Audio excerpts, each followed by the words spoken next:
Environmental conditions and pollution are a major contributor to childhood death, illnesses and disability, particularly in developing countries.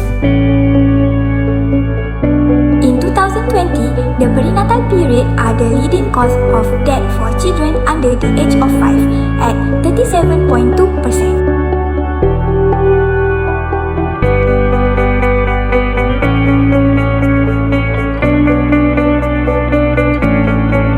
We can see that the number of live births of children in Malaysia is decreasing year by year.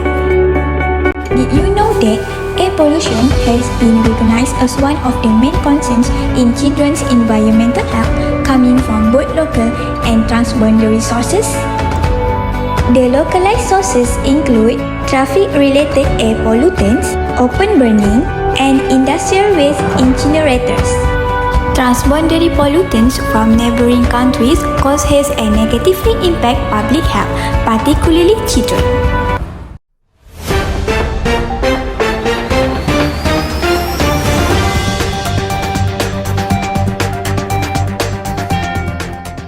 In March 2019, toxic chemical waste was leaked down into Sungai Kim, Pasir Gudang, Johor, and affecting almost 4,000 people.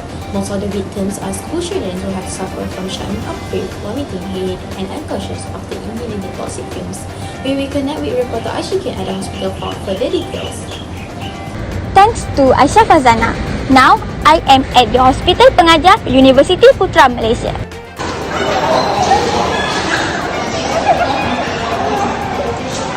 Dr. Kisha, I have a few questions. Maybe we can understand the chemical pollution that occurs in the Kim Kim River and its implication for community, especially in Pasir Gudang. What are the conditions of children that have been sent to this hospital? Yeah, sure. I will answer this question. Most of the children are admitted in HPUPM due to the unconscious and difficulty in breathing, and some of them are bleeding severely in their nose and mouth. That's all. Next question, what are the causes of these children can be easily affected by this pollution? Most children suspected to consume pollutant waters from Sungai Kim Kim. Some children inhale chemical pollutants from surrounding. These assumptions predicted from some children's blood tests. Their blood tests resulted with mixture of harmful chemical substance.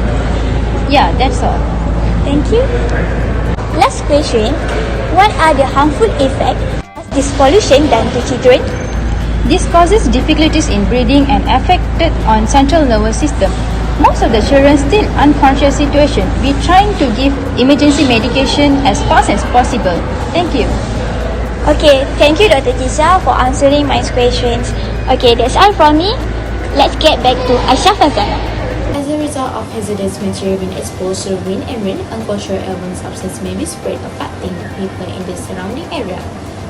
On June 25, all schools in Pasir Gudang were ordered to close for 3 days, including 111 primary and secondary schools, 3 institutions of higher learning, 14 private and international schools, and nearly 350 private kindergartens.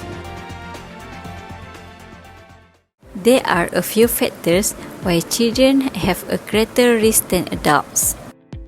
Firstly, physiological. The protective barrier surrounding the brain is not fully developed, and children's nasal passages are not effective at filtering out pollutants. Next, behaviors. Mostly, children spend more time outside and more physically active than adults who spend more time indoor. And the last one is environmental. Environmental exposure of air pollution during fetal development, early childhood, and puberty have the greatest potential to influence later growth and development. Effects of air pollution to the children's health. As air is inhaled, particles enter the body through the nose and mouth. Air passes through the respiratory airways and reach alveoli in the deepest part of the lungs.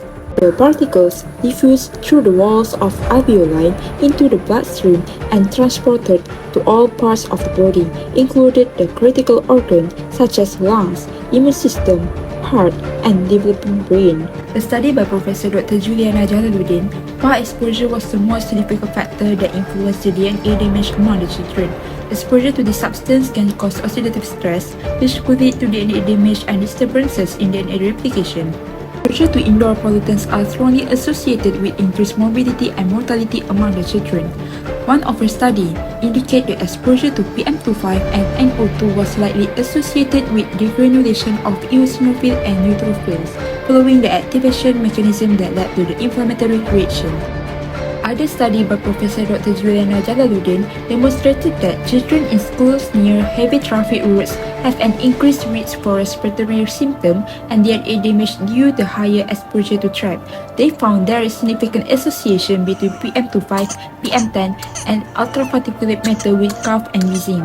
A study by Idayu Badila Idris found that exposure to congested roads, lorry fumes, and indoor carpet were associated with asthma among children.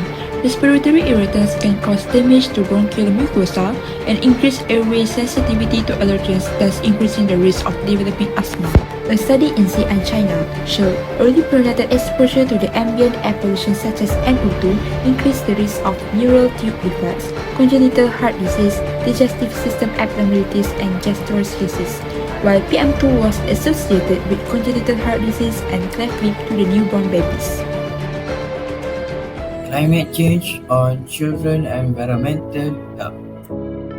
We know that weather pattern in Malaysia is changing and climate change is taking place rapidly.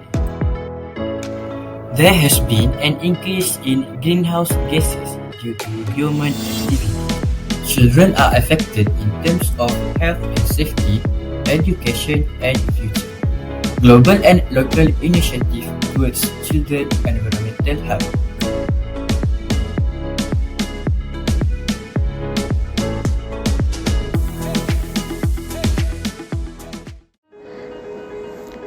Risk factors on children environmental health.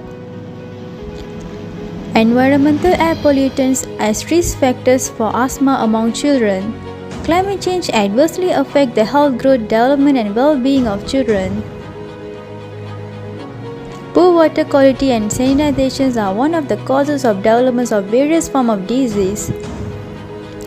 Toxic exposure will inhibit the development of central nervous system. Children's environmental mitigation. Behavioral changes such as help to organize a carpool to get to and from schools. Provide good aeration in children's environment. Avoid chemical spray around children's environment. Use more renewable energy in household and industry.